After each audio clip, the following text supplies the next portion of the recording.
Welcome, ladies and gentlemen, to the Onward VR Master League.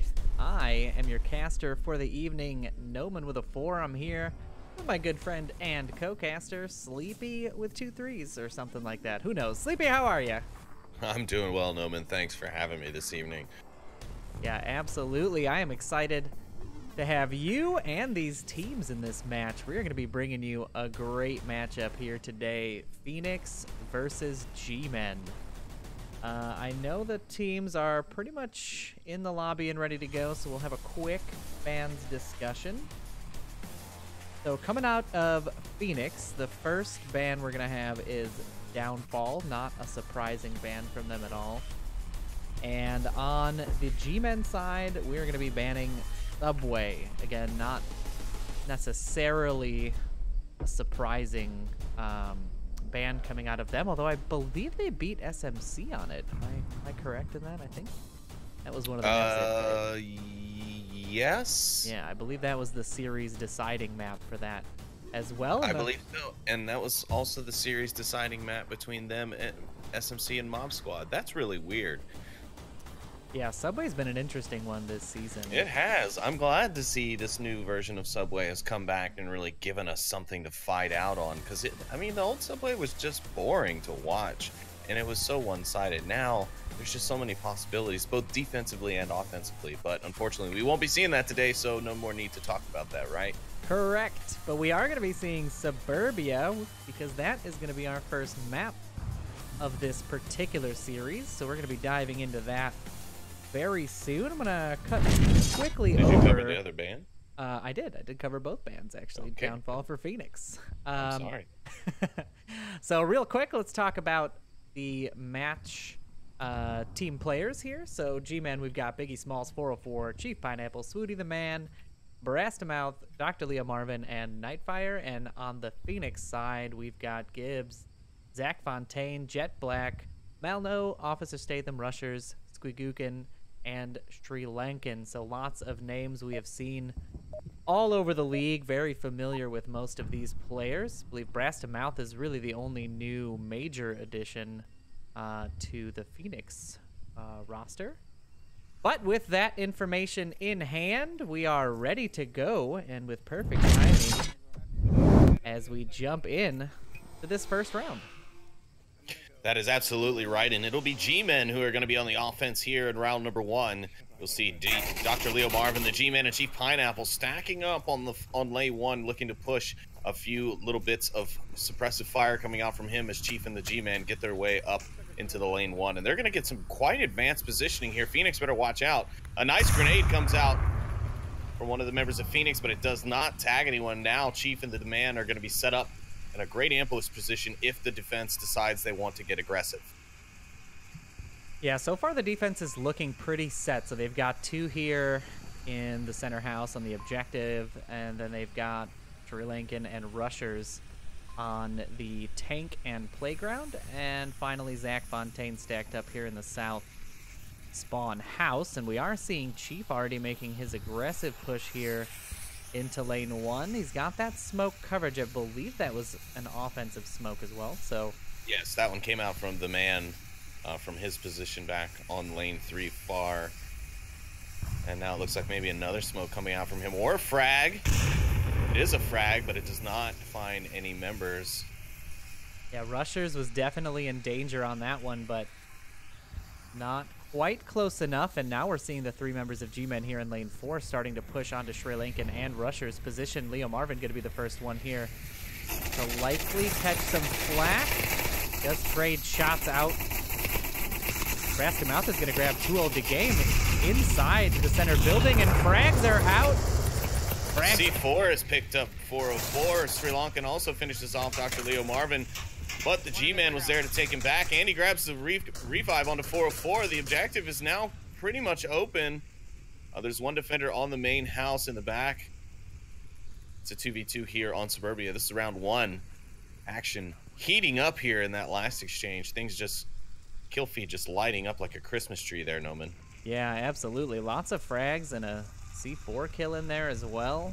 Both teams coming out hard and fast. 404 tossing that frag, but running a little short. He is going to grab the headshot on Zach Fontaine as he rotates out the window, and now it's a 2v1. This is exactly what they need. They need the 2-man dominance here when attacking the center objective. Even with just a single defender, that single defender can play a world of havoc against you if you've only got yourself to deal with it. But since you can have backup, now is a great time to be able to flex that muscle. I'm not sure G-Men have a good count of their kills here because they don't seem to be too sure of where they want to go. They seem to be kind of assessing their situation now, maybe counting out any of the bodies they've seen or any kills they have themselves, but they're not really pushing for anything coordinated just yet. But as I say that, we start to see some movement here from the Man. He and 404 will have to work together here to try and pinch Mano, or even possibly the Man push farther south here, wrap around and go inside the Volk spawn house and try and use his elevation from the 2nd floor to get the pick onto Mano from the other side of the street. Which it does look like he may be attempting to try and do, or maybe trying to get it from the tank here, though he's not going to be able to see Mano in his crouched position up on top of the stairs. Yeah, we are seeing great communication here between these last 2 members, and Mano's going to be in a lot of trouble in that position. That's a very dangerous spot to take up. It's very forward. You can have a hard time pushing through any offense coming up those stairs. Although in this scenario, is there really a good spot in the upstairs? I mean, like, what is the best position, ostensibly, to defend this this objective when you're the last one alive, right? Yeah, I mean, my favorite position was always to try and use the objective to cover as much of my body as I could. So even if they come in there pre-firing, you know, 70% of their shots have a chance of hitting the uplink satellite versus you. So you have a chance still to be able to get your frag as long as you can hit your initial shots. So I always try and use whatever I can to block shots from me as best I can. If not, I try to maybe sit prone in that room or that doorway. You can kind of reverse watch towards the top of the stairs and just immediately try and pop them in the head as they come up. Well, an interesting note that you mentioned using the uplink, I believe as of 1.4, you're not able to use the uplink for cover anymore. I believe you can shoot directly through the uplink. Oh, really? Oh, okay. Yeah. Could have sworn it was still working after that, but I could be wrong. Yeah, I've been shot through it many a time. I think that that is still the case.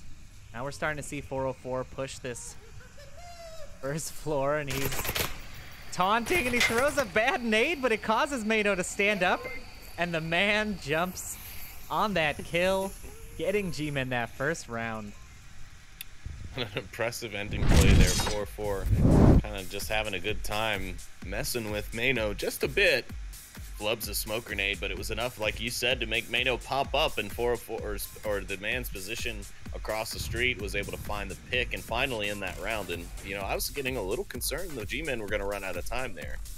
Yeah, it was getting very tight, but that communication between the two of them, methodically checking the various leftover spots that the defense could be in, really helped them out in the end. And then when they figured out, you know, basically solidified for sure that he's got to be upstairs, they had the right play to make it happen. I mean, clearly the man was actually trying to find that angle. That was sort of the whole point, is to get that defender to move, and it worked out beautifully for G-Men.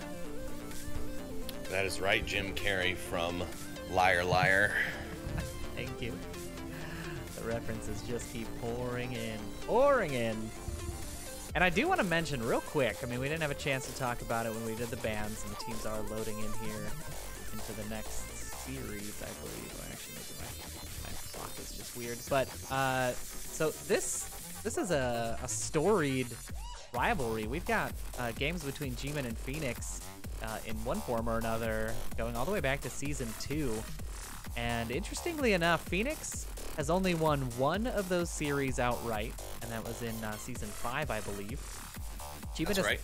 Yeah, G-Men has taken the series in all others except for last season when Phoenix was actually up on map points, but they did lose in overall map scores. What do you think about that? What do you think that means for our game today, basically? I think that means we're going to see an exciting round, though I gotta say, I'm a little scared for G-Men here because Phoenix have been playing phenomenally this season. They just coming off of a win against SMC last week, a big win for them. And I mean, this matchup should be, in my opinion, the match of the week. And I literally just posted that in the Twitch chat a moment ago. This is my match of the week right here, and I hope it doesn't disappoint. But I'm just a bit confused. Oh, never mind. There's the fifth member. I was only seeing 4 on G-Men. I thought maybe we lost one, but no. Dr. Leo Marvin just left from a different route. Rusher's going to grab a quick pick on Nebraska Mouth early on in the round as he gains some good real estate here in lane 3. He's already into the playground behind the Humvee. Yeah, the rest of the G-Men have stacked up this center house. 2 up top, As they should. 2 down below, and they've got to now just wait out this offensive push, figure out where the offense is going to be coming from. I mean, they're basically making it easily known where they're going to be coming from. This playground push is the bulk of the offense right now. The only one in any real trouble is Dr. Leo Marvin, but it's not too common of a spot just yet, although I've seen quite a few players use it recently. And Too Old could have had an angle on him on the slide, but now Leo Marvin's a little too tucked in there. Just barely see his elbow, and the smokes are now coming out. The offense is rotating around to the front. Beck Fontaine here. I don't see anything in spawn house. Yeah, clearing the spawn house, or at least making a call out that he's not aware of any enemies there. 404 and Mano over here on the lane 2 side of the house. I mean, just feet from each other and not hear anything. 404 maybe just hearing something there. Oh, he's definitely going to hear Mano now. He's crouch walking pretty quickly. Dr. Leo Marvin going to pick one across the map. Snagging one over in lane 3 by the tank. 404's not going to hear it. Mano's going to come around. He will get a shot onto Dr. Leo Marvin, but 404 will be right there to get the refrag. Dr. Leo Marvin unfortunately going down completely. No revive available for him. Phoenix now left with only 3. G-Men with 3 themselves. We're heating up here in the second round on Suburbia, and we'll have to see who's going to come out on top. Will Phoenix be able to bring this one back? 4-4, grabbing 2 of the game on the backside of the house. Rushers with a quick refrag, and now it's a 2v2. Yeah, now this Sri Lankan Rushers push. This is what we need to be focused on. The defense Yeah, the shield use is going to be crucial here. They could have the answer to G-Men's defense if the G-Men aren't ready for it. But I think the G-Men have done quite a lot of work against countering shields. They used to have quite a big point against them. They didn't like them very much at all in league play, but there was a balance issue for them. But I think they've learned to counter them quite well. Every game I've watched them in since, they've been able to handle the shields with little to no difficulty. So, and the G-Man gets a little antsy, and he does get picked. Sri Lanka gonna get picked by being careless, not checking the top. Chief gonna get a little anxious as well, and it's Rushers and Chief here as the seconds tick down. There's 2 minutes, just under 3 minutes left, as Phoenix pick up the win. Rushers with the kill on the Chief Pineapple. That was 1 for 1 pretty much the whole way, I think. I don't think there was any double kills of any kind. I think both teams traded kills all the way up until the end there. And a great rotation by Rushers, going to catch out Chief Pineapple there up top, but well played on both sides. Yes, it really was. I thought Phoenix was going to actually take the L there, and G-Men would go up 2 on that round the way it was looking, but a little bit too anxious of a defense there at the last 2-man defense put the G-Men down, and now Phoenix is tied things up here on our first map.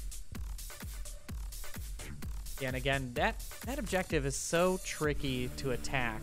It's always interesting to see when the offense wins it, how they win it, right? Like, the G-Men play in the first round was a coordinated, you know, sort of fake out, cause the defender to panic style play.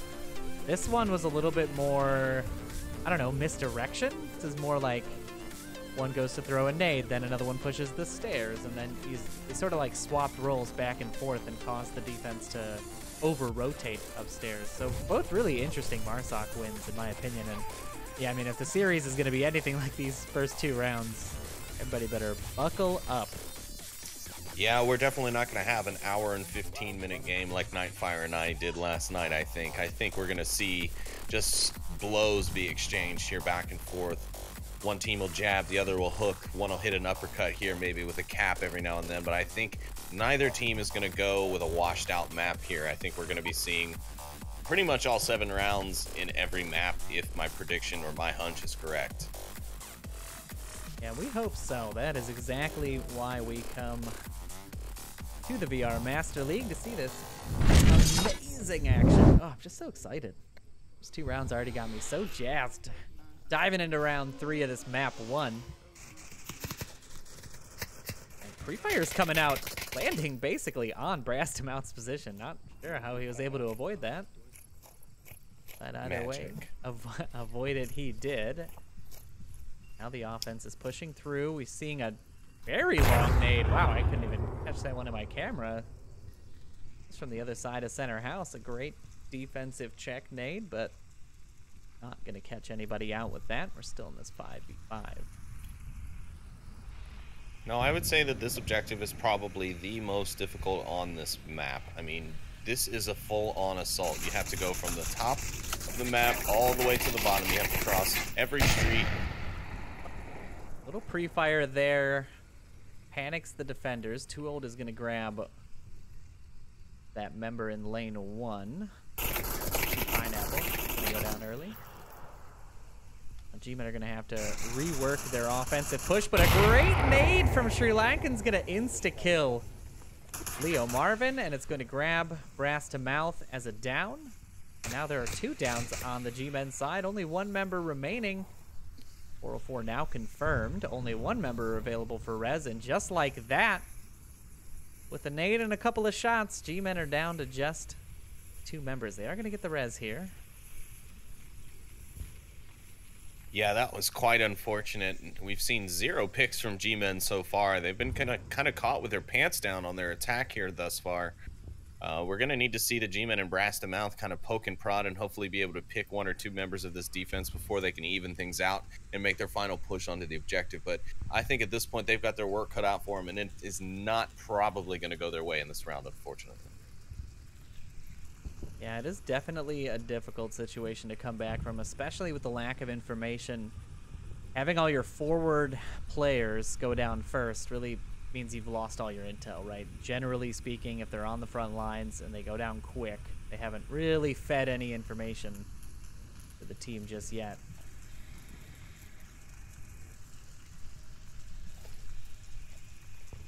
One thing that... almost another great grenade come out from Mano and almost catches the man in the back. Brass to Mouth is going to find Mano, but immediately Rusher's going to catch Brass to Mouth in the back himself. And now it's all up to the man. He's got to do it for his team. It's a 1v4 clutch opportunity. Can he make a highlight reel here for us? Will we have something to talk about on next week's recap show with V Respawn? Anybody can do it. The man can do it. He's the man of men. I mean, he is the man after all. If not, I think we might need to petition for him to change his name, correct? And I like the man taking a play out of my book and, you know, singing while he runs. That's an important morale tactic. Glad I'm not the only one. Oh my goodness, and Sri Lankan is gonna hear the footsteps and detonate that C4. Yeah, even the man, as he falls down and loses the round, admits that was a nicely placed C4. Sri Lankan, though, he's been on a roll this season with his C4 usage. He's been a complete monster with that C4. I think last week when we cast the game, he chucked one out and caught 2 members of another team out.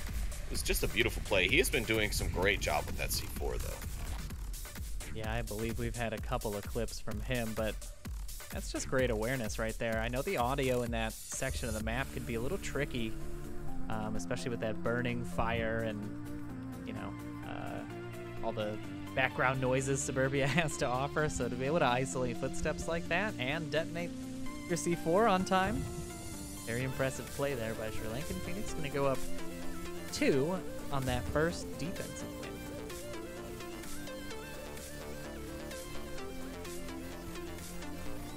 While we wait for the teams to ready up, I do want to thank everybody for coming to hang out with us in the chat. There is a bunch of matches happening very overlaid today. Yeah, I think we have a bit of a triple header. We've got Nightfire and Todd over on 1. They might be wrapped up here pretty shortly, though.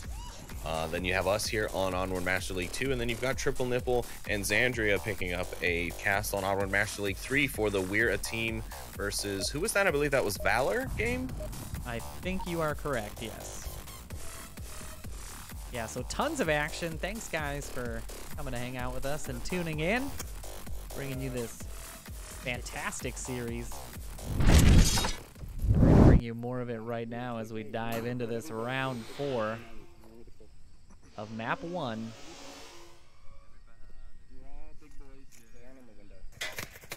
And a little bit of Backstreet Boys coming out from the Phoenix side there. I heard that myself. I was wondering. I was going to start singing along with him. Cast is coming. Rusher's going to grab Breast to Mouth here. Yeah. Leo Marvin's going to be his next target if he keeps peeking that hedge. Rusher might have an angle on him. He is shooting on the correct corner. Yeah. All he's got to do is just drop his shots down and shoot through that bush, and he's got one. I mean, I know he's going for the headshot above the bush at the moment. And a nice grenade comes out from Sri Lankan, but just not quite far enough. Will Rushers and Sri Lanka be able to get another nade's going to come out from Rushers here? That one looks good, and it is, and an insta-kill onto Dr. Leo Marvin. My goodness, what a grenade. Somebody please clip that one for me, Noman, if your camera was covering it, of course. It was absolutely covering it, and a delicious nade it was. More smoke's going to be coming in from the offense now from over towards the playground. They've got a nice smoke screen kind of blocking out 404 at his trash can position near the driveway. They do still have 2 members back watching the objective, though, from across the street in the center house, though. So Phoenix is going to have to be careful because here any moment, yes, there's the man now picking up Zach Fontaine. Team Pineapple's going to have a piece of equipment here in a moment. Yeah, he pops out and grabs Rushers in the carport. Man goes down for Mano, though. Mano picking up 2 really quickly there. 404 is traded out, but Chief Pineapple rotates at just the right time, grabs Sri Lankan and Too Old. And that is going to be a point, not for Phoenix, like the game is telling me, but for G-Men. That is absolutely correct. A little bit of a visual glitch there, folks. G-Men did get the win with a nice double kill there at the end from Chief Pineapple. But yeah, Phoenix definitely not aware that the G-Men were in that center house, and it came back to bite them pretty hard as the man and Chief Pineapple just went out on an absolute tear to stop that push. Yeah, and a great push that it was. I want to take a moment here just to recognize rushers on the Phoenix side. 7 kills, 2 deaths for his team. I mean, what an absolute monster 4 rounds in here. Chief Pineapple, though, bringing up G-Man with 5, and 404 is picking 4 up for himself. So, I mean, both teams are having great plays, making the right moves, and really it's just we're sort of seeing like that objective. I don't know how to best phrase it. I don't want to put it negatively, but basically they're just playing out whatever the strengths are of that particular objective, right? So if it's a Volk favorite objective, we'll see a Volk win. If it's a Marsoc favorite objective, we're seeing a Marsoc win. So I'm interested to see how how both of these teams deal with this objective. However, we are going to be diving in here soon to the white car objective in the Northwest. And this one is, man, it's like a crapshoot. You know, you never know. Depends on your positioning, depends on your equipment utilization. Yeah, I think if you really broke it down to exact statistics, and I mean literally observing and accounting for all variables of this objective, it would slowly balance towards the defensive side, obviously, because the defensive is inherently going to have the advantage, having to only have to wait for the attack. However, there are a lot of great opportunities to cap on this objective, and we've seen great caps come out on this objective. It'll all be in how the offense utilizes their smoke, maybe a few distractions, and of course that teamwork that's very much needed here. We will have to see some pinpoint strike grenades are going to be needed to clear out the defense over near that car, however. So let's hope G-Men have that to bring to the party as we enter into round number 5 here on map 1. You are correct, and we're seeing that early pre-fire in a very cheeky little corner by Leo Marvin there, but Too Old's going to sneak past it nonetheless. Get up into that forward position in the garden. Now we've got 4 members of G-Men stacked up center house. Chief, the man, and Brass all posting up inside, waiting for a rush. Pineapple looking for a pick, but I think this is actually a really great play because it saves them from these sort of defensive check nades we're seeing. And it gives them, already. It gives them the ability to, you know, sort of keep everybody alive until their plan is ready. And nade is going to go a little too far as well. Too Old should be hearing Brass and 404 here, and at the very least some of the communication in center house. Yeah, Brass, though, from that experience with SMC, he's going to know to check for somebody there. But miraculously, that grenade doesn't kill Too Old, even though it went off just a few feet above his head. That one's got me scratching my head just a little bit, because to me, that one should have killed him, even if it did land up there on the roof. Almost team kill coming out there as one of the members of the offense pre-fires through the fence. Brass to Mouth is right behind. Some more nades coming out towards red car. A lot of very loud vocal call-outs coming in from the Phoenix team, so G-Men almost able to pinpoint their spots out just by listening for the call-outs. 404 now checking the very popular defensive spots, and he is going to find Too Old. An immediate headshot in the man, going to find a nice frag on Mano out in the street as well, and that's 2 members of Phoenix now down. One completely out, one out for revive, but out in the middle of the street, so going to be a very tough pickup for Phoenix. Yeah, that is not a rotation they're going to want to make, and if they're going to make it, they need to make it now before the offense gets into position. Pineapple making his way very low through lane 1, but now taking fire from Zach Fontaine, and his bullets do connect, taking Chief Pineapple out and almost evening things up. 4 to 3.5 now. G-Men up 1 member. Mano Rusher takes the risk to go for Mano, and it does cost him his life. Brass to Mouth does find rushers immediately after that pickup. Mano is going to be known as well. Hopefully they'll take another shot at him. 404 could be finding the wrong end of Mano's rifle, though. Here in just a moment, the shots come out. Yes, he does. He finds one. Brass to mouth not moving off that information, however. The camera went into the nether realm there for a moment, but yes, indeed, that is the case. The man is going to come up lane 3 and grab Mano on the backside, and that's just such a dangerous position. I'm not really sure what the thinking is there, especially if you've lost a few members of your defense. You generally don't want to be out in the open like that when you can't have all of the angles on you covered. And now the man is looking for Zach Fontaine here. Yeah, he's trying to find some information. He's trying to bait out some shots there as he moves to try and get Zach Fontaine to pop a few rounds off and so he can pinpoint his location. I think he might be able to see Zach Fontaine here over the barrier, but Zach's gonna definitely see the man, and he'll find him with some shots out. That'll take the G-Men down to 1, as it looks like one of the members of G-Men also has dropped. Yeah, I was trying to figure out if that was, I think that was Beefy that dropped. Well, Beefy doesn't play for the G-Men, so... Oh, no, sorry, Brass. It would be weird if Beefy dropped for G-Men, but yeah, I don't remember seeing Brass going down, so... So that is an unfortunate loss. G-Men had the advantage and would have been an even advantage here, man-to-man wise, as we move into the last 2 minutes of this round. However, unfortunate dropout indeed.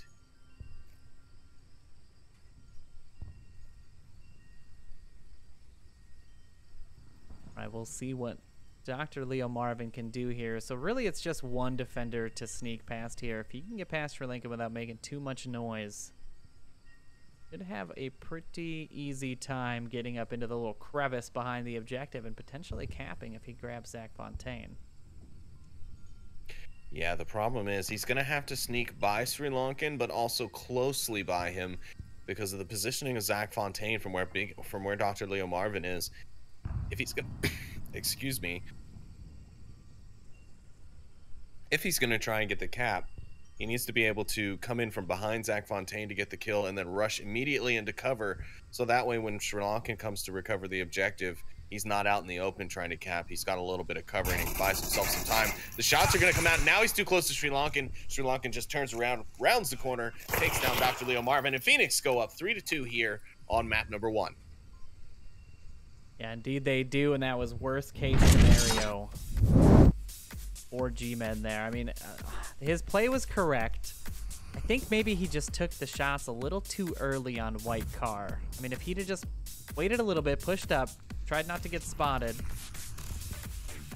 I'm of the thinking that unless you have the shot, you don't really take the shot. You know, I mean, of course, there's factors like bad aim or tracking issues or what have you, but taking a shot when you don't for sure have the kill can be really dangerous, especially in those sort of clutch situations where you're trying to be quiet and maybe you don't have a good enemy count.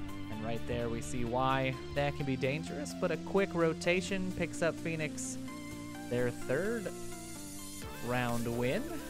We are going to be diving into a G-Men defensive round.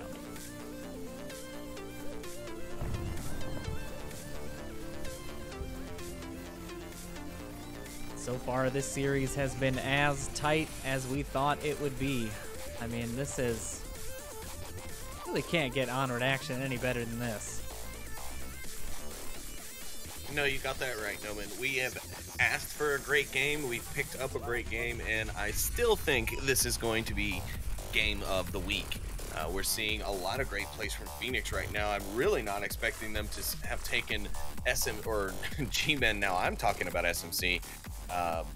Not expecting Phoenix to be taking G-Men's map pick away from them. However, Phoenix always being a pretty strong team on this map regardless. I always remember them performing well, even against some top tier teams or top ranked teams. I mean, Phoenix kind of showing why they deserve to be wearing that top tier crown. They do wear that master rank on the VRML's ranking leaderboards right now, so they do deserve it. They put up some great fights this season, and they're giving one to G-Men here now. I'm just imagining what could be going on in the mind of a G-Man as they lose their own map pick here on map 1. Yeah, that is an interesting question.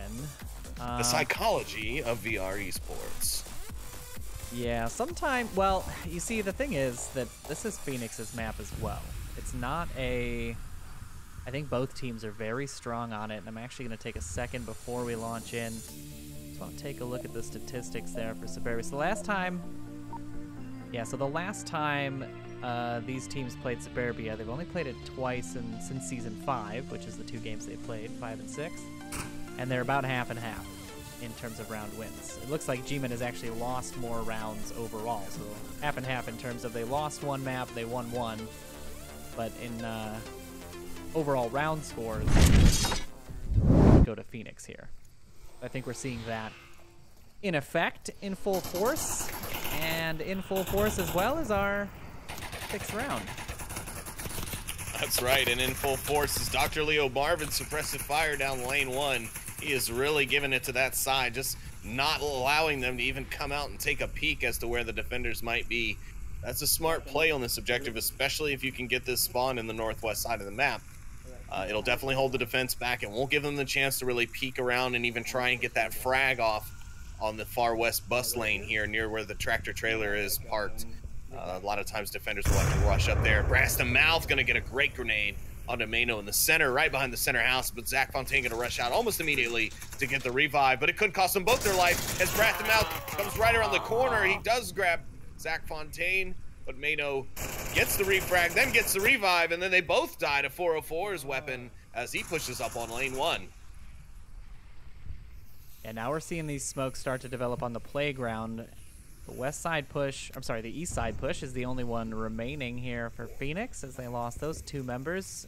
And a nice grenade, but an unfortunate bounce that could have landed short and grabbed the man.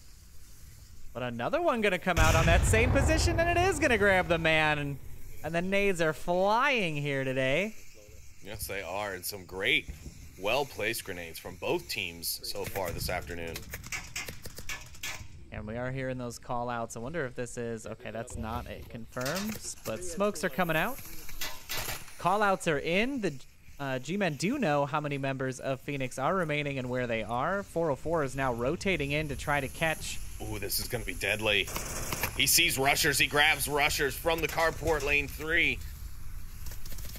Now Sri Lankan's on the move. He finds a kill or gets the confirm onto the G-Men after that nasty grenade from earlier. 404 should be able to see G-Men on the push. He does. He finds the back of Sri Lankan. 404 is absolutely on fire. He has got 4 out of the 4 kills and looking for the 5th. Very adamantly. Too old. Now taking some shots out onto Pineapple. Pineapple's going to find cover early, but he's going to rotate right into the jaws of 404, and that is a squad wipe for 404.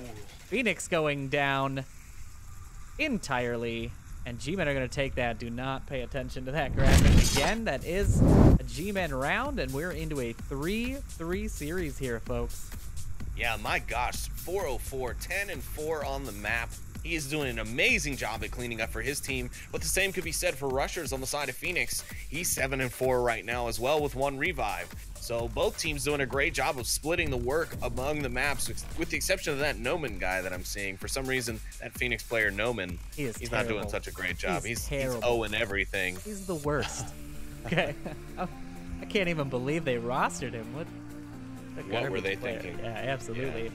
But interesting that you note rushers. So we had mentioned him earlier in the cast. He was 7-2, I think, 3 rounds ago. So he has been shut down effectively for the last 2 rounds, especially that last one. But yeah, 404 there really coming in clutch for his team, grabbing every single kill on the round. Despite a pretty decent push there. Had they pushed across the street to the man's position a little earlier and confirmed him, the callouts may not have come out, but who knows? That's the fun, and we're into a tied series here for this first map. You are absolutely right, Noman. Our score is 3-3. It's map number 1. G-Men are going to have to make this one happen on the Marsoc side. They've got to attack to make this final push to claim their map. They chose this one. They got to show why they should have chose it. And it's a pretty decent objective for them to be able to attack. With the coordination level of the G-Men and the communication between them, they should be able to get this objective or wipe out the team of Phoenix. But Phoenix going to be trying hard to secure this map and take it away from G-Men, where they can then go into their own map pick and hopefully gain the advantage and take the series. That is indeed the case, and I do believe there's going to be a C4 placement. I did hear some chatter there from Sri Lankan about waiting in the spawn to detonate C4. We're going to see the G-Men very slowly make their way up this lane 1, so they still are setting up. They're expecting a very aggressive defense. That grenade was looking good at the start, but a little bit too much arc, and it falls short at the fountains in the back side of the center house. We are going to see 4 members here in lane 1 and 2, and one is going to wrap around on the school bus side. He's going to be taking some pre-fire shots out onto, not sure if that was Rusher's position or not, but we're seeing a nade being chucked in his direction, and a good thing 404 rotated out, as that had a good chance of grabbing him on that corner. And a trade comes out. 404 grabbing the headshot on Zach. Still revivable himself, and his team will go to get that pickup, I do believe. Ooh, and Papa Pineapple over here on lane 1 is going to snag one right behind the tank, though unfortunately for him, Mano's going to grab him from the upstairs of the center burning. Oh boy, and Brass is in trouble. 2 sets of shots ringing out onto him, both Sri Lankan and Too Old aware of his position. Leo Marvin now coming in for some backup. Leo Marvin is going to likely catch Sri Lankan here if he's not careful. Just barely misses him, and some more pre-fire shots coming out on Too Old. Mouth rushes the window, but Too Old able to grab him as he comes through the center house as if he was on fire. Yeah, it was looking good for G-Men a moment ago. They had the man advantage, but now it's all tied up. It's 3 men to 3 men as we got 3 minutes and 40 seconds left on our clock. Now it's going to be a dangerous situation for Too Old and Mano here. Mano will have the ability to refrag 404 if he pops off those shots a little early, but I'm not sure if he's watching this short of an angle. I think he's looking for more of an APC cross, and now we're seeing this G-Men offense sort of in a straight line here. Maybe a overhead map will be a better way of showing it, but they were set up in a nice little sort of firing line here. They need to get rid of Too Old, and there it is. Leo Marvin hearing the casters and grabbing that kill for them, and now it's a 3v2. G-Men up, smoke coming out from Leo Marvin's position. Gonna force Sri Lankan to push out way out into the open. Leo Marvin, all he has to do is pop up over the sandbags and he'll be able to see Sri Lankan. I mean, he's literally standing in the middle of the street. There it is. Dr. Leo Marvin sees him and grabs Sri Lankan. And we are just down to 1 member of Phoenix here on defense, and his position is now known. Leo Marvin is pushing the objective, but it does not matter. The trade comes out. G-Men take the first map of the series 4-3. And what a great play there. We heard Dr. Leo Marvin just over the objective. A little disappointed that he wasn't able to get the cap, but you know what? I think better safe than sorry in this case. Phoenix putting up a great fight on map 1, but ultimately it's going to come away to the G-Men. Yeah, absolutely, and 404 ended that series with a 12-5 score. Absolutely dominating performance from him there, grabbing an entire squad to tie up the series, and then you've been able to close out that offensive round with a nice trade. Almost a cap. It was close. Close to a cap. All right. And we are now going to select our second map. And that second map is going to be Quarantine, but the night variant. What do you think about that, Sleepy? What an interesting choice. We've seen this quite a few times now, just this week, I think. Yeah, it is quite recently becoming a very popular map, and I think it's because it's not really that dark. I mean, yes, there are still spots where Volk is inherently going to be better because it has a black camouflage, but it's really not been proving too difficult for Marsox to still be able to get some wins on it. So we'll have to see what both teams can do, but right now I'm thinking Phoenix chose it for a reason. They're hoping to throw G-Men off, but G-Men are a solid team on this map. Their communication and coordination make them very dangerous here. So Phoenix could have just done what G-Men almost done to them, and which is to give the opposing team their map choice here. Yeah, and this is going to be a very interesting matchup, I think. I mean, Quarantine 2 really kind of, I don't know, it pushes the defenders to be a little bit too passive in my eyes. The way that I see rotations happening from teams playing the day version are very frequent, whereas during the night variants, it tends to be a little bit quieter. We don't see those aggressive defenses as much, although they do tend to take aggressive positioning more regularly, I think, on this map than they do the day variant. And the team's running into a short graphical glitch there of some sort, so they are going to reset before we take you into the round. We will wait for the teams to make sure that they can play. And I'll take this time to thank everybody again for hanging out in the chat. I do see those new emotes ringing out all over the place. If you guys haven't grabbed those emotes for yourselves, that is for the low, low price of a subscription to the Onward Master League 1 channel, the main channel. You can have those for all over the Twitter sphere. Use them wherever the Twitter sphere, the Twitcher sphere. Twitcher sphere is where you're going to use them. But we do appreciate all those subscriptions. They do help the casters bring you all this wonderful action. They helped Sleepy get a microphone that makes him sound like a real human. And that is the kind of stuff we love here in the Onward Master League. But thank you guys again for tuning in. We know there's lots of things to do on Sundays, but we're glad you've chosen us as your entertainment provider of the evening. And as Sleepy was mentioning earlier, we have a whole triple header going on, so make sure you're in all of those. Set up your multi-twitches. Do whatever you gotta do. Just catch all this Onward action we've been pumping out for you today. That's right, and next week, tune in for our ASMR cast. Sleepy as we get intimate. ASMR. Yeah. There it is. That's the sound I like to hear, but the sound I like to hear more is the first round of map 2 kicking off, and that's exactly what's happening here as G-Men are on the defensive, looking to shut out Phoenix here. Starting off on this defensive positioning of East HQ.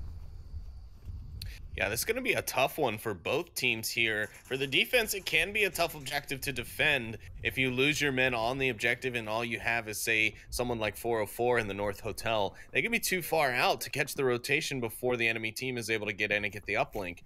However, on the Marsoc side, it's also very difficult because in order to get to the objective, you have to cross two very, very open streets. And the use of smoke is going to be very important, or getting the picks early, which I'm hoping is what they're going to be trying to do here. But Too Old to Game could be finding himself in some trouble as he pushes his way up in the south a little quickly. The man sitting way back there at the rock, as I believe Noman likes to call it, Pride Rock.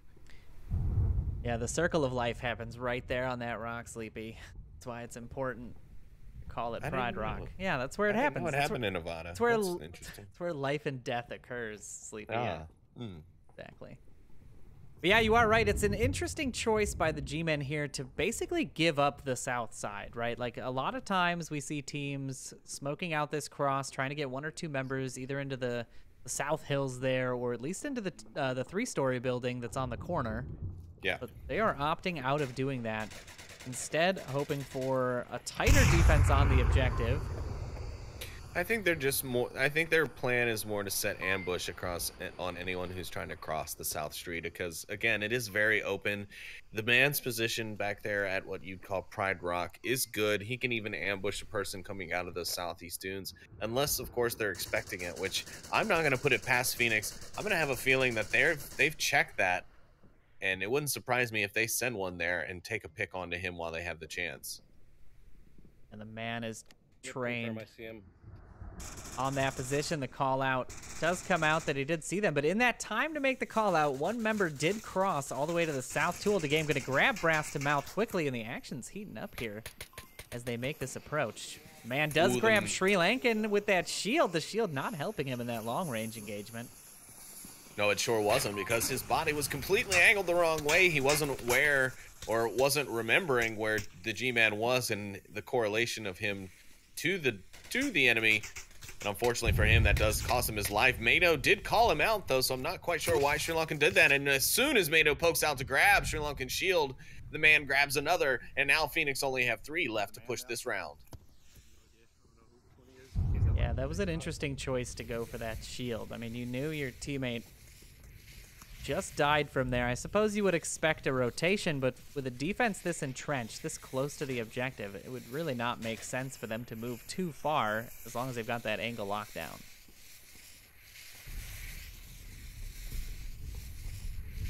You are absolutely right. They have got to get a couple of picks. They've got to pick Dr. Leo Marvin. If he keeps popping his head up like that, they're going to need to wait for that and just find that opportune moment to get the pick, because they could then rush in and get Chief Pineapple. They would, of course, then still have to take caution to the man back there at the rock, because he's got a pretty good eye on the backside of that objective where he is. And that's another reason for their placement of him rather than someone going far south for the defense. Yeah, and they are really pressed for time here. 2 minutes left. 404 going to find rushers on Hardware Hill, and it's just going to be down to the last two members of Phoenix. Try to make this push in. Shots do ring out from Too Old onto Leo Marvin's position, giving away his position. And he now rotates out. Needs to find a different approach. So this is the time to start tossing those smokes. I don't believe there is any smoke on Too Old's chest there, so he might be out of equipment. Not sure if Zach Fontaine has any. Now the shots ringing out again. I don't think he actually knows where they were, but Pineapple really holding that tight angle. Zach Fontaine's going to have to worry about him as he makes this approach, but 404 might see him in the distance, and that he does. All just down to Too Old. Looking to grab this round somehow against all odds. He says he's too old to game, but is he too old to clutch? We'll find out. He's got 1 minute and 10 seconds. He's got 4 members of the G-Men still to deal with. His chances look pretty slim. And with a shoot and move strategy like that, he's doing nothing but burning time. I don't really think it's going to play to his advantage here in this situation.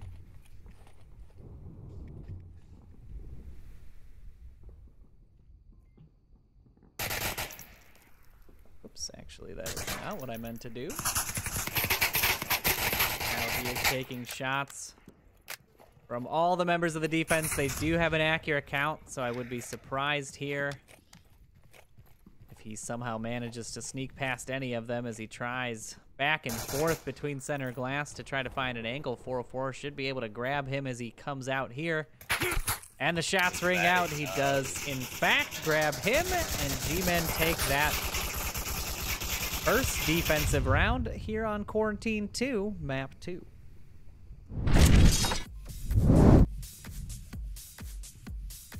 Not super surprising in terms of what I've seen from a G-Men defense before on Quarantine. If I remember correctly, and I'm actually, let me check the stats here. So on Quarantine, G-Men has historically won both of the series they've played of their last 2 games. Pretty commandingly, in fact. A 73% round win percentage, which is pretty good. So, I mean, just interesting choices. I wonder if they've been opting to play sides rather than maps. Well, no, I suppose that wouldn't make sense. I think G-Men did pick Suburbia as their first. They did.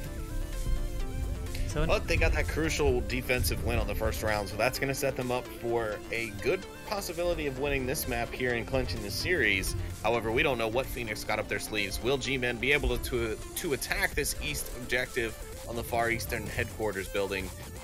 We'll have to find out here in just a moment. They've got a few minutes to plan in the tent. They've got a little whiteboard that everyone's able to share and draw up. 404, and typically Biggie Smalls, we're not seeing him here tonight, but typically Biggie Smalls, the 2 tacticians of the team, at least to my knowledge, saw a little bit of that in Leicester in the UK last year, back in Season 5 of the VRML. And yeah, they had the whole book out, ready for almost any situation that any team called when the time came. So they're definitely doing their planning. Phoenix, have they done their homework? We'll find out. We're into round number 2 here on map 2. Phoenix versus G-Men. That indeed we are, and we are seeing mirrored spawns, so G-Men will have the same approach. onto the objective, and we'll see what kind of defense Phoenix opts for this time. If they're going to try to get that man across to the south and hold it. G-Men obviously proving there that you do not absolutely need to do that in order to succeed.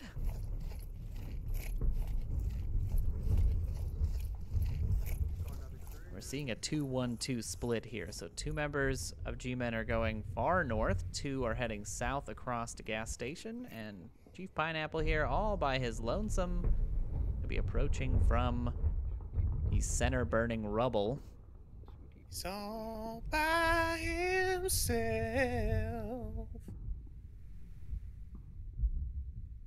A little fun with the camera there, folks.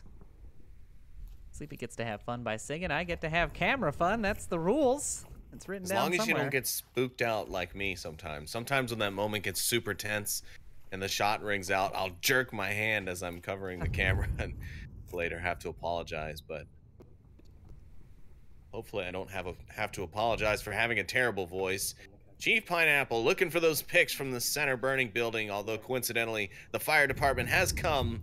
Someone did finally call, and they've put out the fire here at night. They did not want the desert trees to catch on fire, apparently. Yeah, well, you know, firefighters need sleep too, so you gotta get it done before nightfall. This isn't really, I think we've had this discussion. It's not really nightfall. This is like deep dusk with a full moon. But either way, Chief is gonna push up here onto center glass and gain as much ground as possible. So we are seeing the defense stacked up. We do have Sri Lankan there all the way up in the 3-story. He's going to be Chief Pineapple's first.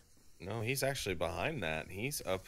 Oh, is he on the hill? Oh. Yeah, he's in the hill. Zoom, you have failed me. It looked like he was. Look at that. I can set it up. Look, it looks like he's upstairs. I'm just saying. He's way in the back behind the bridge. You go to camera 1, you can see exactly why I said what I said. Look at, I mean, just look at it. It looks exactly like he's up there. That's all I'm saying.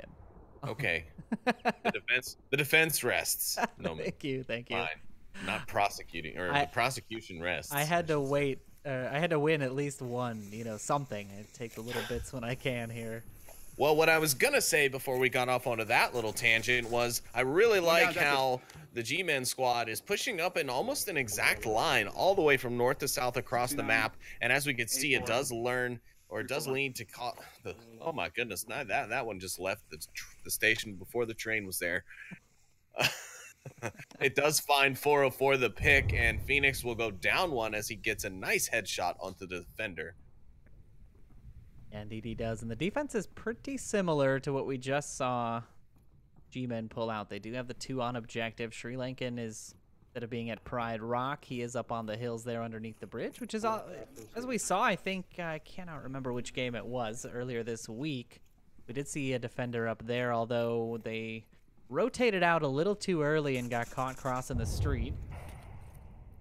So it didn't work out for them that time, but we'll see if Sri Lankan here and maybe utilize it to a more pressing advantage. And Chief Pineapple is just pushing up relentlessly. Rusher's gonna spot him on the corner, grab the down and the confirm, and now G-Men are all evened up 4-4. The other thing G-Men is aware of Rusher's position in that hotel. I mean, one can almost always assume there is a defender in that hotel building, but you can just never be sure until you hear the shots or see a defender moving in there. Sri Lankan, from his long range, going to catch Brass to mouth out as he pushes towards the entrance of the hotel from the cement trucks. A very nice shot there. That angle was as deep as you can get all the way onto the cement trucks. 404 there, making a fake down noise, hoping to fake out the defenders there. I'm not convinced, but Rushers is and having a little trouble tossing that smoke grenade. And it's almost going to cost him there. One too many flubs. Yeah, now Rushers is watching this angle. 404 is going to have a hard time getting past this defense, but Rushers going to grab a quick down on Leo Marvin there. Shots ringing out onto 404 do land as well, and now it's just one member of G-Men alive. One resable. Looks like the res is going to come out, though. Let's focus here. They've got 60 seconds left, though, so now it's a time crunch. 2v3, G-Men down a man. 60 seconds to try to make it out of this position. It's going to be tricky because Rushers has eyes. Too Old is going to be the one that grabs the man, and Rushers finishes what he started, grabbing that nice headshot onto Leo Marvin. And not G-Men. Phoenix are going to be up 1 point, taking the series to a 1-1. That they are. Phoenix doing what I pretty much expected. Again, that being one of the most, if not the most difficult objective to attack in the game, I'd say. I mean, there are a few very difficult ones on Downfall as well, but this one, just being how open it is when you have to assault it from both the north and south, just so very hard for the Marsoc teams to get in there. Absolutely. It's a tough one, really, whether or not it's day or night. Really, night gives that motel coverage a bit more leeway, a little more difficult to spot out a defender in those rooms in the pitch black, well, the relative black of night.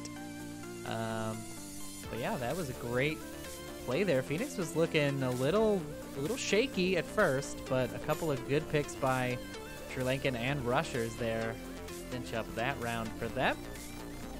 We're staying in this very, very tight series of what Sleepy is calling Game of the Week. And we're so glad you're here with us to enjoy it. If you are just tuning in, you missed one map. G-Men taking Suburbia away from Phoenix with a very nice offensive play. Tying that series up at a 4-3 score. Kept it close pretty much the whole way. I think we traded one round for one round, back and forth. And now we're doing just about the same thing here on Quarantine 2, which is map 2. And we are now into round 3 of that map 2. G-Men now on defense, defending this I don't even know the name of the North Wing objective. I guess that's what I'll call it. That'll be the North Wing objective. I don't think I've ever had to name it before. Call it Rooftop Courtyard Objective. Fuselage. Well, it's a little closer to Fuselage on the center burning than it is here, but yeah, I usually call it Rooftop Courtyard Objective. Well, I don't have to do what you do, Sleepy, okay? You don't, but I'm just telling you what I call it since you said you didn't have a name for it. I was just trying to be helpful. You want to throw it in my face? That's fine, Noman. Whatever. Whatever. Caster fight. Caster fight. No, it's not as exciting as this G-Men Phoenix series we're in right now. It is not. The offense is... They're set up well. They're basically set up watching for flankers and trying to get picks at this point. And we hear shots ringing out basically all over the map. Kind of hard to keep the camera on any one piece of action that's happening. But Rushers and Sri Lankan going to be really the first two here to potentially run into some trouble, aside from these long-range shots we're seeing. I wonder if that's coming out onto Mano's position.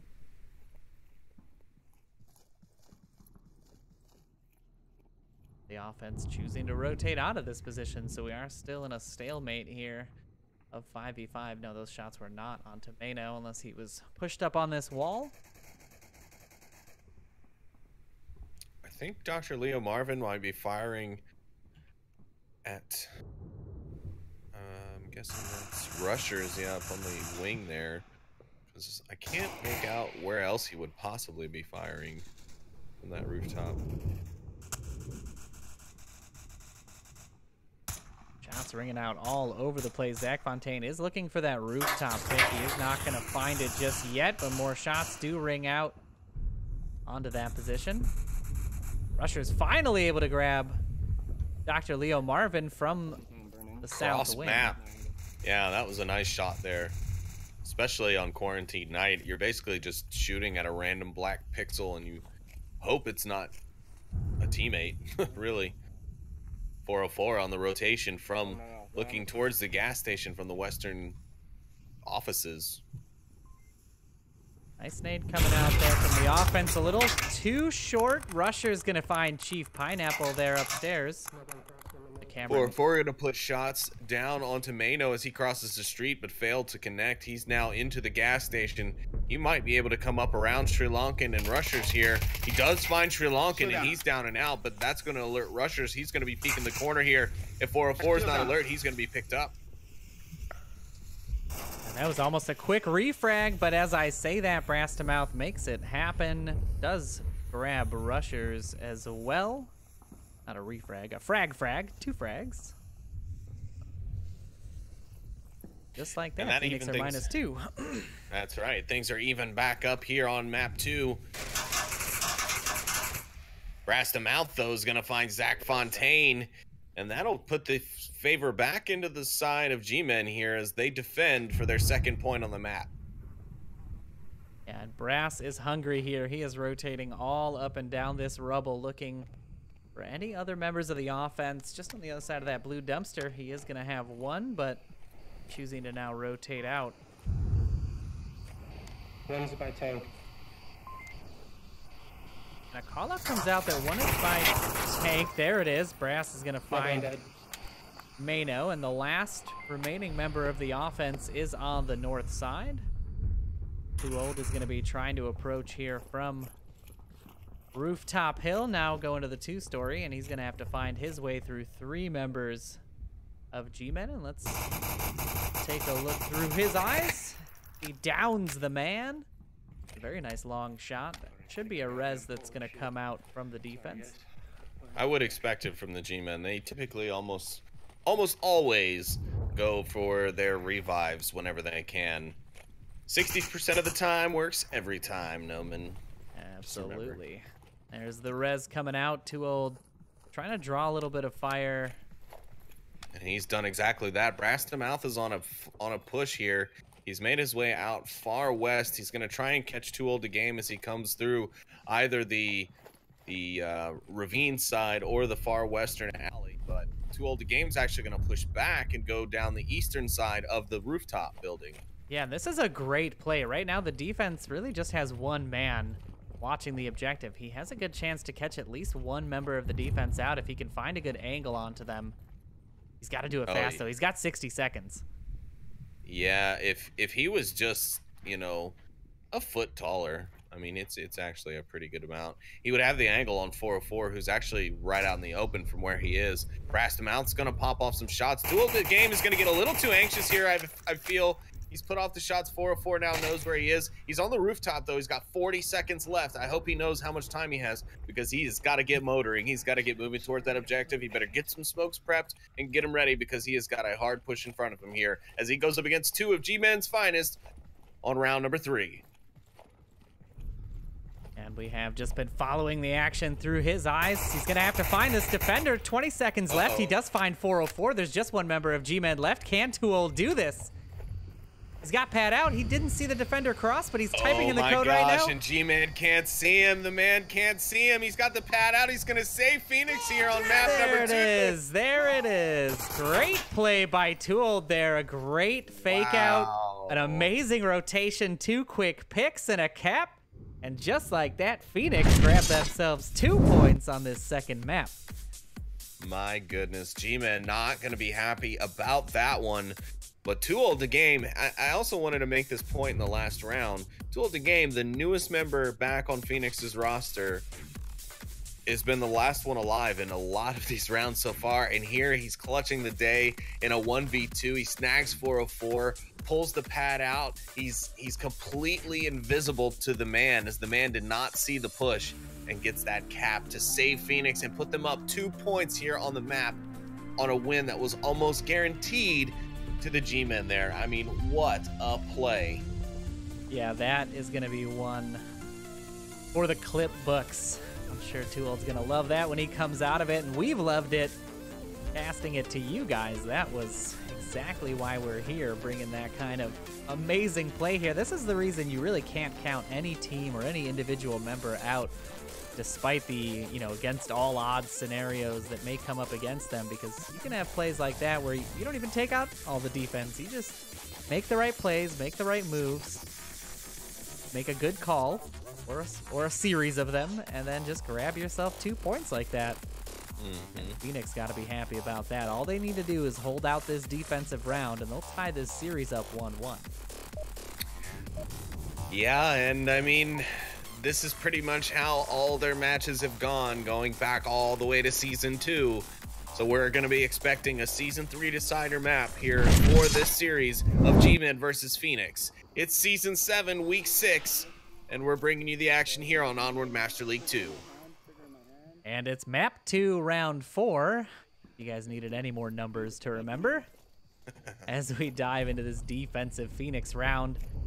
G-Men going to get that long crater spawn. Rushers hoping to spot out one of the members there, but they are opting to go low, so they're not going to get the early call out on the defense for which spawn the G-Men are going to get. So the G-Men are going to have a lot of time to set up this offense is basically what I'm trying to say.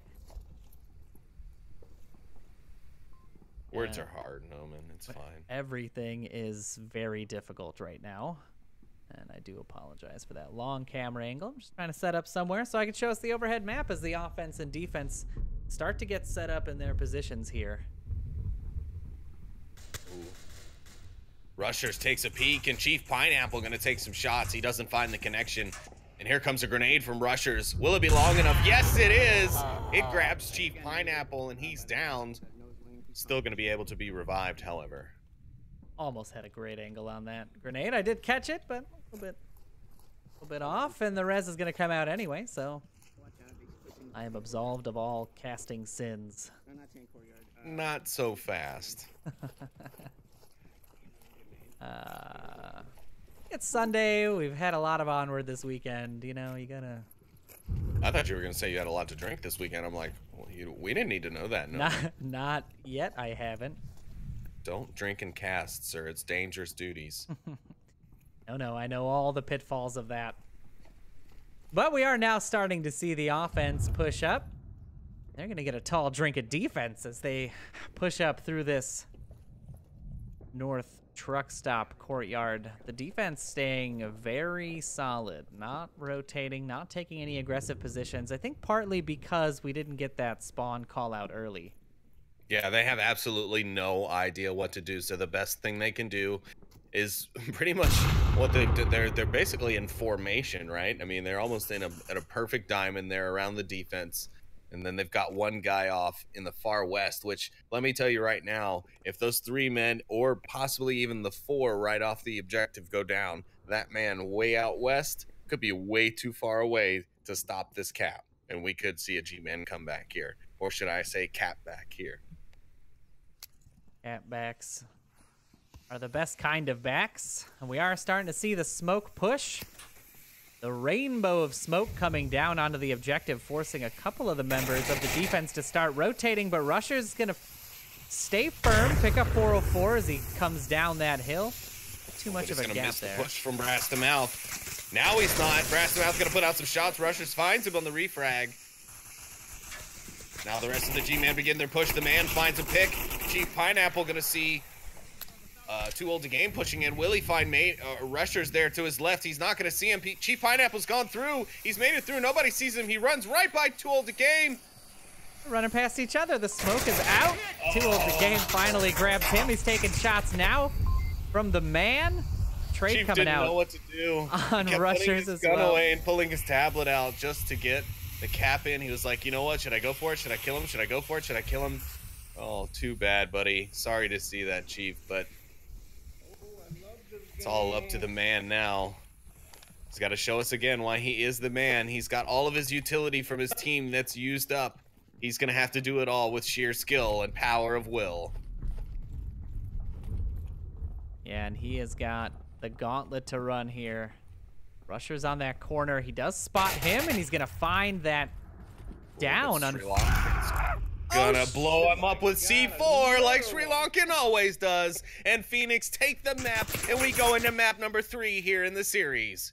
That is twice in one series that Sri Lankan has blown up the man. We saw that first one on Suburbia, and now we see it for this tied series win for Phoenix. And the man is not going to be happy about that, but I am going to be happy if we see those clips come out from our Twitch chat, you guys better be on these. These are fantastic plays on both sides. Absolutely. And this is going to be one heck of a final map for the folks at home, Noman. Oh boy. Excited to see the outcome of this one, especially with the two teams that we've had in the match we've had so far tonight. You're not kidding. We're going to be seeing cargo coming out from these two, and it's just non-stop action for this game so far. I don't know. Do we want to do caster predictions? Because I don't think I want to do caster predictions. It's such a tough call. It's such a good map. Both teams have just been playing fantastic against each other. I don't know. It really is, I think, a coin flip at this point.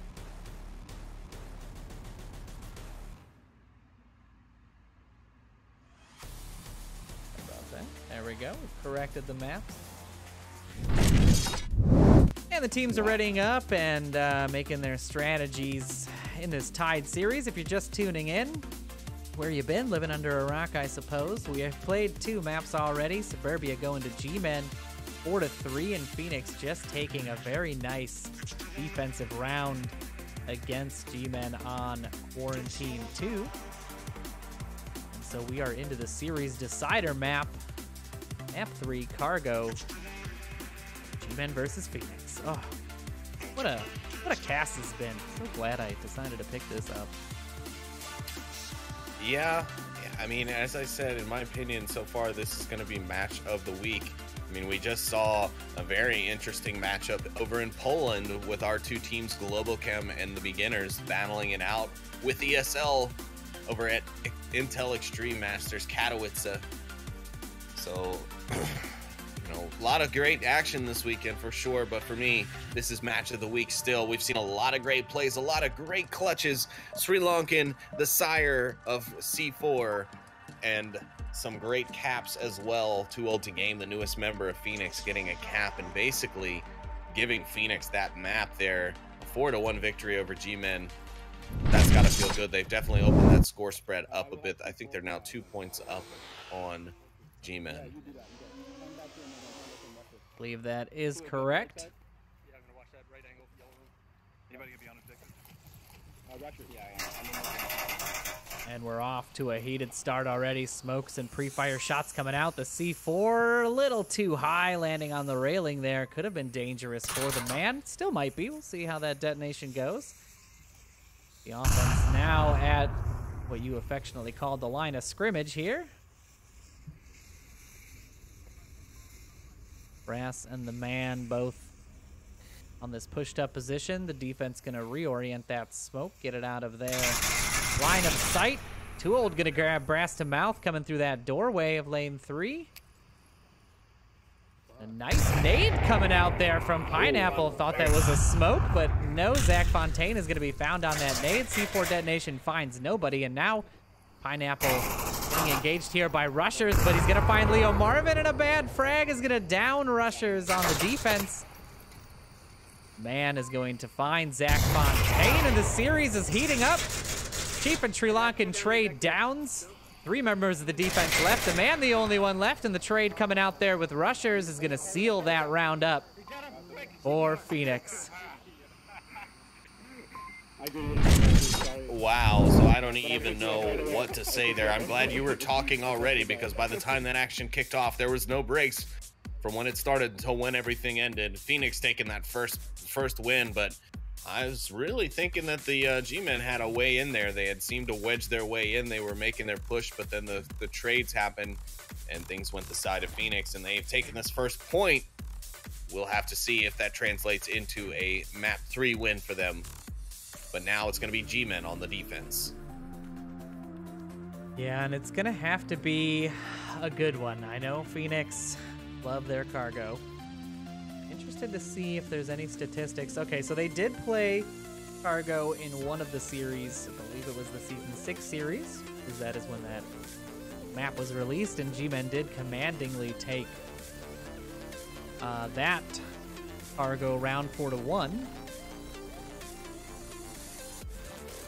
So we will see if they can pull that off here, or Phoenix are going to hold strong and grab their second ever victory against G-Men in this Season 7 matchup. I don't know, you gotta be pumped coming off of that quarantine too. That's the kind of play that they really needed there. That was the first really, what I'll call a utterly devastating Marsoc win. Sorry, I was channeling Bucks in there for a minute. He just came through me. But a really just a great Marsoc win for them. That cap by 2-0. Definitely going to be one talked about this week. And coming into this map off of a win like that is a big deal. So hopefully they can keep that momentum going here as they go into an offensive round. We'll see if the G-Men have what it takes to stop the Phoenix train from rolling into this station and getting them a win and then dive into round 2 of map 3. Indeed. Or will G-Men be utterly devastated if Phoenix take map number 3? Who will be utterly devastated here today? I think it's a little Buxton Australian. is going to kill both of us. Both of us when he watches this cast. We're gonna die. If you no longer see casts from Buxton or from Noman and Sleepy, it's because Buxton has murdered us. Please send help to your nearest American Heart Association. Dr. Leo Marvin and Rushers here are going to trade sides. Mado quickly finding Brass to Mouth on a nice angle there. But Leo Marvin on the backside going to find one. Rushers going to rush the corner and grab Leo Marvin. And now it's just 3 members of the defense. A nice nade coming out, not going to find anyone there. But the man going to find Rushers. 2-0 going to come through, find Pineapple. And he's in on this Too Old side. in a bad spot. The grenade finds 404. Too Old finishes him off. The G-Man or the man is on the rotation to cover the backside, but Too Old's already in there. He finds the shots onto the man, and Phoenix go up 2 here on map number 2, and that one all done in just under 50 seconds. Phoenix taking the win. Yeah, absolutely. That was almost impossible to follow all the action that was happening there, but Phoenix, a very nice offensive push, gonna catch the G-Men basically with their pants down. A nice frag, was able to grab that 404 in the back, I think, if I'm not mistaken. And gonna allow 2-0 to really get up into the defense behind the objective. And the man had nowhere to go, nowhere to run, nowhere to hide. Nowhere to hide. Oh, that was terrible.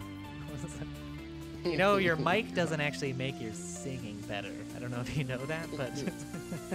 No, I didn't know that. I thought, Okay. man, now I need to get my money back. We're an educational... This man sold me a bag of magic beans, damn it. We are an educational channel and an entertainment channel, so very important to let you know. Well, of course the people at home knew that. Didn't they hear our British David Attenborough attempts? / Buxton Water. It was a very good... I would like to say that those are the 2 best Buxtons outside of the real Buxton. Okay, so... I mean, we may not be the velvet voice of Onward, but we're like the felt voice of Onward. Or like the corduroy voice. Like the denim voice of Onward. We're all delirious here from on the Onward action, but we got to keep bringing it to you because now we're into round 3 of this map 3. Phoenix up commandingly here with 2 points quickly, an offensive and a defensive win for both of them. G-Men now looking to put themselves on the board at the very least, and we're seeing some C4 placement all over the place. Yeah, I saw that as well. G-Men on the verge of losing the series. They have got to come back here. They've got to find some momentum here on Cargo. Let's hope they can find it here in this round. Maybe a cap would be great. It'd be nice to see them get a cap and bring this back to an even 2-2 as we play on. Early picks not going to be coming out. Chief Pineapple's view there was a little obstructed by his own friendly smoke, so he's going to have to find a different angle as he comes through. That C4 is just going to be utterly devastating when Sri Lankan pops it off.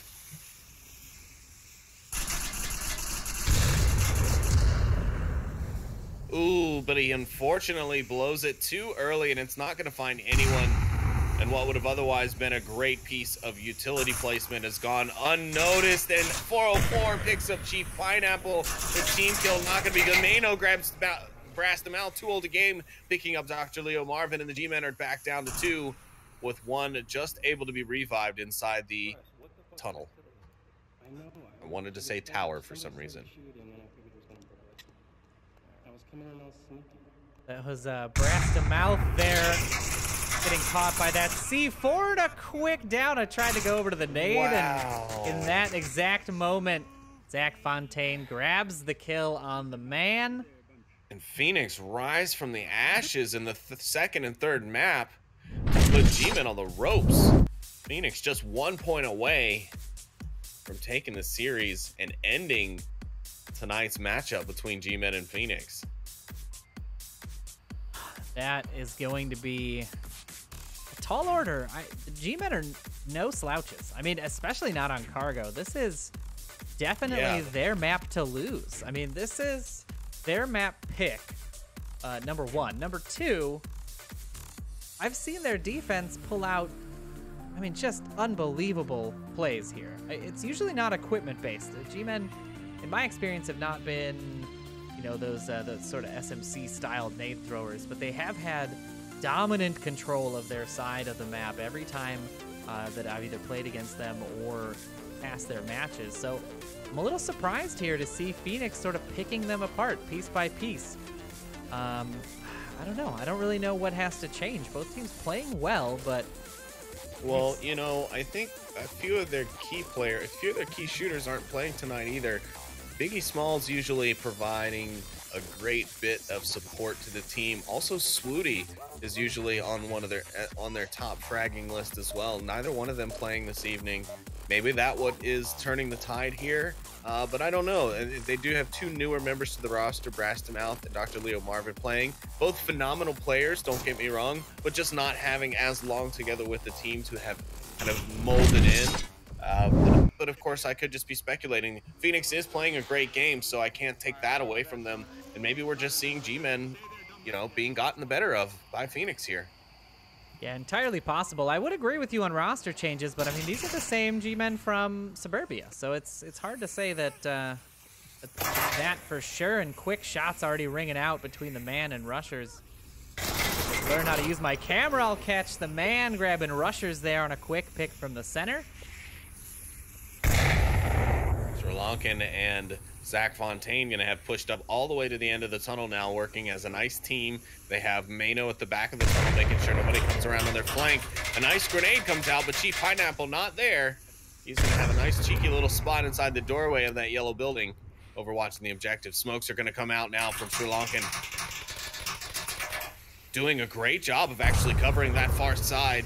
The defenders are going to either have to relocate the smokes or relocate themselves to be able to find any sort of action here. Three-man push, a grenade comes out, it finds two. Sri Lankan's confirmed. Zach Fontaine also down but revived by Mano. Chief Pineapple just suppressing the whole corner with fire. He grabs Zach Fontaine. Mano pops out to find Chief Pineapple. And we're into a 2v4 here as G-Men clench to their last chance to stay alive here on map 3. Yeah, and this is the G-Men defense I'm talking about. This is the one that controls the area where the objective is. I mean, the offense made it, what? How far is this? 20 feet? 15 feet out of this tunnel? And that's as far as he was able to make it. And a quick pick by Leo Marvin. Make sure he doesn't get any further than that. And now it's just up to too old to game. The last man alive again. And let's see what he can do to try to cinch this series up. 1v4. He's won against, you know, almost worse odds, but unfortunately for him, Brass to Mouth's gonna find a nice headshot on him. And G-Men are gonna get their first point on the board here in Cargo, staying in it. Yes, they are, but now they're in a very risky spot. They gotta prove they know what's what on Marsoc to stay alive any further. They've clenched their life here. But they've got to keep holding on until they at least even the score. So they better hope for a cap here on the next round to bring it 3-3 as they go into their defensive round, or else they're just going to have to keep winning round after round and eventually still have to win it on a Marsoc round. Yeah, it is going to be a tall order for them for sure, but 0-3 comebacks are a lot more frequent these days. I have seen a ton of teams. I mean, personally, my own team has done it, and I've seen other teams pull out some very great 0-3 comebacks. I believe there was an SMC match about 2 weeks ago where we saw a really good one on Suburbia. So it's not out. It's not done yet. We're not out of this series.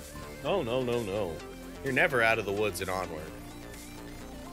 Absolutely not. Just one good grenade every round can pretty much seal up the round for your team. And hopefully the G-Men are gonna fight. Or woman with quick enough fingers could end the round with 7 little numbers. Nice. And that is what G-Men are going to be hoping for here, is that cap. If they can get that on the board, tie this series up, go to a defensive round, it'll be pretty much picture perfect for them. Coming this summer, the G-Men get a cap on cargo, and we go to the very last round for map number 3. I am loving our movie phone co-caster today. Just drop it there. Thank you. All right, we are going to see Z4 coming out from Sri Lankan all set up. Mano going to get very aggressive in order to place a C4 at a very nice spot on the backside of the green cargo container right in the center of the map. It'll be a good place for him if he knows that they've pushed up on top of him to just pick up that clacker and clickety-clack on down on it. We are going to hold a pretty elevated angle here because the action can get pretty fast, pretty quick. We're going to need to see all of the possibilities here as 3 members of the G-Men are now stacked up on this center, and everybody's basically nice and calm looking for their first pick. Yeah, the G-Men, definitely a seasoned team with a lot of patience. They can wait you out. You have to make sure that on defense you do not get too antsy, or else things are going to turn terrible for you as the G-Men move in. And here we go. The smokes have come out from the G-Men. A frag does grab Dr. Leo Marvin, thrown by Too Old. A frag also comes out from Chief Pineapple, and he's going to find Zach Fontaine. Mano's going to pop a C4, but he gets no one. The G-Man takes down 404, and an unfortunate team kill again coming out from the G-Men. Chief Pineapple finds rushers. Mano's going to rush around the corner to find Chief Pineapple. Will he get him? Will Chief Pineapple see it? No. Chief will pull out his tablet. Zach Fontaine will get the kill. And now we're over to Brass the Mouth. He's pushing up the outside.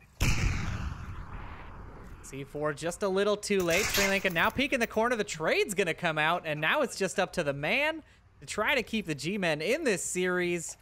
Try to keep him alive. He's got 3 members of Phoenix to work with. Can he pull this off? I don't know, Cotton. It's going to be a tough one for him. He's got 3 members to deal with, and they're all pretty hungry to guard this objective. And considering, though, he did kill 404, he better clutch this one for the G-Men. He's got plenty of time. 4 Either minutes. way, he knows I love him. Oh, he's going to try to lay on his side to slide up underneath the door there at the cargo. Zach Fontaine peeks this corner. The man could be able to see him. As he slides out, he will slowly be able to get a picture of Zach Fontaine. There he does. He does pick up Zach Fontaine. He's up on his feet.